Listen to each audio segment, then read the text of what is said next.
बेटी तू बनवलाई रामा केहू नहीं करेला इज्जतिया। काहे खाती बेटी तू बनवलाई रामा केहू नहीं करेला इज्जतिया। माई बापू कहेला कि बेटी है पराई धन ससुरो में मांगेली दहेजिया। माई बापू कहेला कि बेटी है पराई धन ससुरो में मांगेली दहेजिया।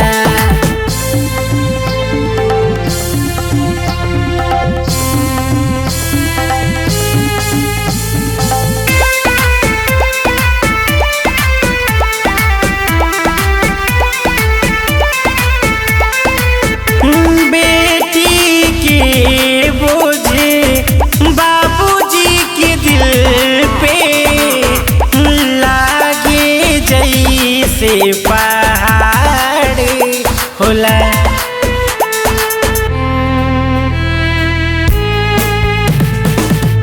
बेटा खातिर कुल संपत्ति माई बाप परिवार होला। काम काम काम खाली करेली बेटी ऊपर से सुनेली बतिया।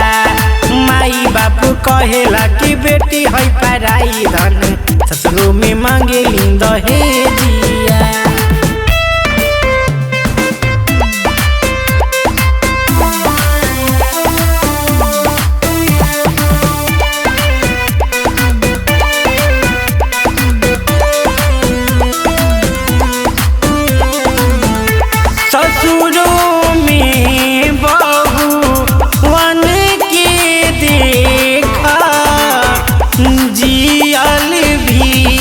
अब काली होता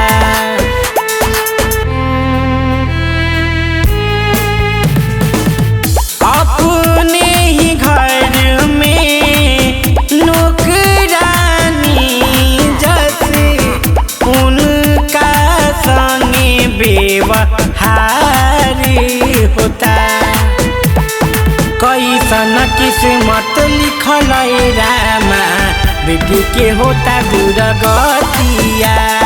माई बाप कहेला कि बेटी है पराई धन ससुरो में मांगेली दहेज।